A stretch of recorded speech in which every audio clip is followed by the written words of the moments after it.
Hello my dear students, तो कैसे हैं आप। उम्मीद है कि आप लोग काफी अच्छे होंगे। आज हम लोग इस वीडियो के माध्यम से पढ़ने वाले हैं कवित्त पाठ के सभी ऑब्जेक्टिव क्वेश्चन। और ये जो ऑब्जेक्टिव क्वेश्चन जो हैं काफी ही इंपॉर्टेंट है। ये ऑब्जेक्टिव क्वेश्चन जो आपको कहीं भी देखने को नहीं मिलेंगे। आप जो है जाके सर्च कर सकते हैं यूट्यूब पर, वहां आपको जो है एक वीडियो में इतने सारे क्वेश्चन देखने को नहीं मिलेंगे। इसलिए अगर आप मेरे चैनल पे आ गए हैं और अगर आपने इस वीडियो को क्लिक कर दिया है तो इसे आप पूरा जरूर देखें। तो आइए हम लोग क्या करते हैं, इसको स्टार्ट करते हैं और देखते हैं कि कौन कौन से क्वेश्चन हैं। तो देखिए पहला क्वेश्चन जो इनका है काफी ये इंपॉर्टेंट क्वेश्चन है। पहला क्वेश्चन है इसका कि भूषण का जन्म कब हुआ था। पहला क्वेश्चन क्या है, तो भूषण का जन्म कब हुआ था। इसका आंसर होगा 1613 ईस्वी, यानी कि 1613 ईस्वी में जो था भूषण का जन्म हुआ था। क्वेश्चन नंबर है दूसरा, भूषण का निधन कब हुआ था, यानी कि भूषण साहब की मृत्यु कब हुई थी। तो इसकी मृत्यु हुई थी 1715 ईस्वी में। इसको आप लोग नोट कर लेंगे। नेक्स्ट क्वेश्चन है क्वेश्चन नंबर थर्ड, भूषण का जन्म कहाँ हुआ था। तो इसका आंसर होगा तिकवानपुर, कानपुर, उत्तर प्रदेश। उत्तर प्रदेश राज्य का नाम हो गया, कानपुर आपके प्रांत का नाम हो गया, तिकवानपुर उसके विलेज का नाम हो गया। तो इसी जगह जो था भूषण का जन्म हुआ था। नेक्स्ट क्वेश्चन है क्वेश्चन नंबर 4, भूषण के पिता का क्या नाम था। क्वेश्चन नंबर जो था क्या है, भूषण के पिता का क्या नाम था। इसका सटीक आंसर है रत्नाकर त्रिपाठी, इसके पिताजी के नाम था। ठीक है। क्वेश्चन नंबर 5 है, भूषण उपनाम इन्हें किनके द्वारा प्राप्त हुआ था। क्वेश्चन में रिपीट कर देता हूं, भूषण उपनाम इन्हें किनके द्वारा प्राप्त हुआ था। तो इसका आंसर है रुद्रशाह। रुद्रशाह जो थे क्या थे, चित्रकूट के सोलंकी राजा थे।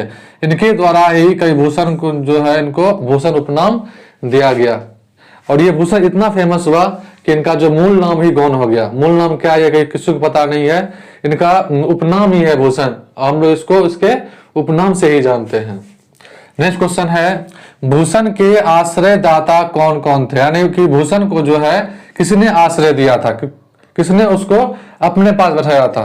तो इसका आंसर होगा छत्रपति शिवाजी। साहू जी कौन थे, तो इसके क्या थे, बेटे थे राजा छत्रसाल। इन्हीं के निकट जो था इनका आश्रयदाता, यही पे रहते थे, अपना जो है कवि अध्ययन करते थे, इन्हीं के पास रहते थे।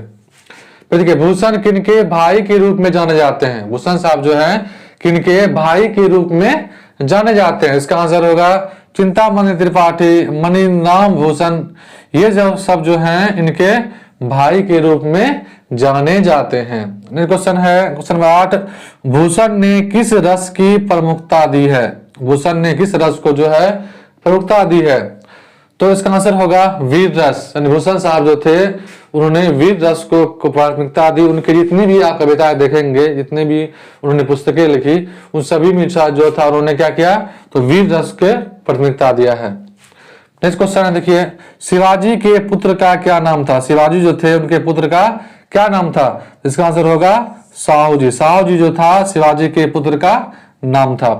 क्वेश्चन नंबर 10 पे आते हैं, भूषण के द्वारा रचित प्रसिद्ध कृति कौन है, यानी कि भूषण साहब के द्वारा जो है फेमस किताब, फेमस पुस्तक जो उसका क्या नाम था। इसका आंसर होगा शिवराज भूषण। शिवराज भूषण जो थे इनके द्वारा लिखित सबसे प्रसिद्ध एवं महत्वपूर्ण कृति है। इनके द्वारा इन्हें नाम, शोहरत, दौलत, सारी पहचान जो है इन्हें इसी पुस्तक के द्वारा मिली थी। नेक्स्ट क्वेश्चन है देखिए, शिवराज भूषण में कितने छंद एवं अलंकार हैं। उस पुस्तक है उसमें कितने छंद हैं, कितने अलंकार हैं। इसका आंसर है 384 उसमें छंद थे और 105 जो था उसमें अलंकार दिया हुआ था। इसको आप लोग याद कर लेंगे। नेक्स्ट क्वेश्चन नंबर 12 है, भूषण ने कौन कौन पुस्तकें लिखी थी, यानी भूषण के द्वारा जो है जो महत्वपूर्ण पुस्तकें जो है उसका मैंने यहाँ पर दिया है। पहला क्वेश्चन हो गया शिव बावनी, उसके बाद हो गया सत्रसाल दशक और हो गया शिवराज भूषण। ये तीनों जो पुस्तक जो थे इनकी काफी महत्वपूर्ण थी। फिर देखिए शिवा बावनी पुस्तक में कितने मुक्तक हैं। इसका हो जाएगा आपके 52 मुक्तक थे। नेक्स्ट क्वेश्चन देखिए, सत्रसाल दशक पुस्तक में कितने छंद हैं। तो इस पुस्तक में जो थे सब मिला के 10 छंद, यानी कि 10 छंद था उसमें। क्वेश्चन नंबर 15 है, भूषण हिंदी कविता के किस काल के कवि है? भूषण साहब जो थे हिंदी कविता के किस काल के कवि है? इसका आंसर हो जाएगा आपका रीति काल के वे कवि थे। क्वेश्चन में 16 आइए, भूषण के द्वारा कवित पाठ में किस रस का वर्णन है? यानी कि भूषण साहब जो थे उनकी जो कविता है इस कविता में किस रस का वर्णन है? तो इसका आंसर हो जाएगा वीर रस। देखिए क्वेश्चन जो है इसी तरह से उल्टा पुल्टा के आपके एग्जामिनेशन में पूछा जाएगा। यहाँ देखिए भूषण को किस कवि के नाम से जाना गया है? इसका आंसर होगा, इसको हम लोग रीतिबद्ध कवि के नाम से जाना गया है। और भूषण साहब जो थे मैंने आपको पहले ही बता दिया है कि वो किस काल कवि हैं, तो वो जो आपके थे क्या कहते हैं रीति काल के कवि थे, इसलिए उसे रीतिबद्ध कवि के नाम से जाना गया है। क्वेश्चन देखिए, छत्रसाल की तलवार कैसी है? तो नागिन जैसी। मैंने पढ़ाया था उसकी जो तलवार जो है क्या होता है, उनके जो शत्रु है उनकी गर्दन में जाके लिपट जाती, जैसे नागिन जो है किसी मनुष्य के गर्दन में जाके लिपट कर उसका दम तोड़ देती है, उसी प्रकार उसकी तलवारें गर्दन में जाके चिपक जाती थी और एक ही बार में गर्दन उधर से अलग कर देती थी। वही क्वेश्चन था कि क्या छत्रसाल की तलवार कैसी है? तो आंसर होगा इसका नागिन सी था। फिर देखिए, लागती लपकी कंठ बैरिन के नागिन सी इनमें कौन सा अलंकार है? इसका आंसर होगा अनुप्रास अलंकार। अनुप्रास अलंकार में क्या होता है, एक चीज बार बार रिपीट होता है। तो जहां तक अलंकार की बात है तो मैं अलंकार का एक सेपरेट वीडियो बना दूंगा, वहां जाके आप क्या करेंगे अलंकार को अच्छी तरीके से समझ लेंगे। नेक्स्ट क्वेश्चन है, भूषण ने कौन सी कविता लिखी है? इसका आंसर होगा कवित। देखिए ये क्वेश्चन जो है घुमा के लिखा है, यहाँ क्वेश्चन यहाँ भी क्वेश्चन यही लिखा हुआ था, कहते हैं कि यहाँ पर गीता लिखा हुआ था, भूषण के द्वारा कवित पाठ में किस रस का वर्णन है? यहाँ पे वीर रस लिखा हुआ है। तो भूषण ने कौन सी कविता लिखी है? तो यहाँ पे कवित कविता लिखी है। तो इसी क्वेश्चन को उल्टा उल्टा के पूछता है, ऐसा पूछ सकता है कि कवित पाठ के लेखक कौन है? इसका आंसर हो जाएगा भूषण। नहीं, इसी तरह से उल्टा पुल्टा क्वेश्चन आपके एग्जामिनेशन में पूछा जाएगा। तो देखिए भूषण के प्रिय नायक कौन है? कि भूषण साहब जो थे, भूषण कवि साहब जो थे किसको अपना मानते थे? इसका आंसर क्या होगा? तो छत्रपति शिवाजी और छत्रसाल को ये अपना प्रिय नायक मानते थे। फिर देखिए कवि शीर्षक के कवि कौन है? मैंने बताया था कि यहाँ लिखा है भूषण की कौन सी कविता लिखी है, तो कवित हो गया। यहाँ क्वेश्चन क्या बना है, कवि शीर्षक के कवि कौन है? भूषण हो गया। तो इस क्वेश्चन को दो बार तरीके से उल्टा के पूछा जा सकता है। फिर क्वेश्चन देखिए, छत्रसाल की तलवार ने कौन सा रूप धारण किया रखा है? इसका आंसर होगा रौद्र रूप। उसकी जो तलवारें थी वह रौद्र रूप धारण कर रखा है।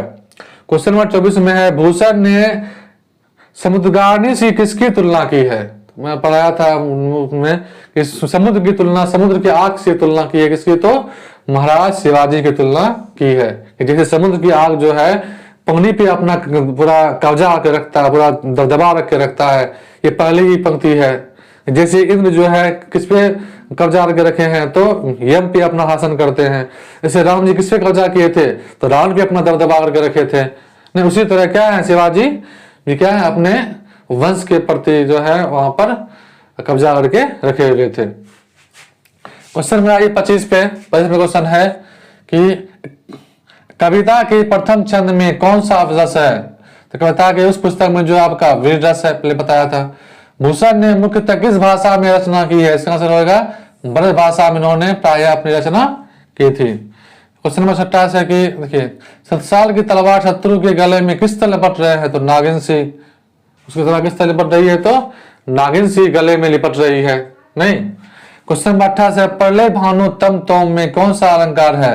सही आंसर क्या होगा? तो रूपक अलंकार होगा। ठीक है, तो आशा करते हैं कि आपको जो है इस पार्ट के लगभग मैंने ऑब्जेक्टिव क्वेश्चन को यहाँ पर चुन के यहाँ पर दिया है। अब हमको ऐसा लगता है कि इससे कोई बाहर क्वेश्चन अब आ ही नहीं सकता है। तो आप लोग क्या करेंगे, इसका आप क्या करते हैं स्क्रीनशॉट ले लीजिए, तो आपको क्या होगा आसानी से अपनी कॉपी में मेंशन कर सकते हैं। और अगर आपको मेरा वीडियो अच्छा लगे तो कृपया मेरे चैनल जरूर सब्सक्राइब करें और अपने दोस्तों को भी शेयर करें ताकि उन्हें भी क्या हो इस तरह के महत्वपूर्ण टॉपिक मिलते रहें। ठीक है, तो हम लोग मिलते हैं एक नए चैप्टर के साथ। तो आप सभी को दिल से धन्यवाद।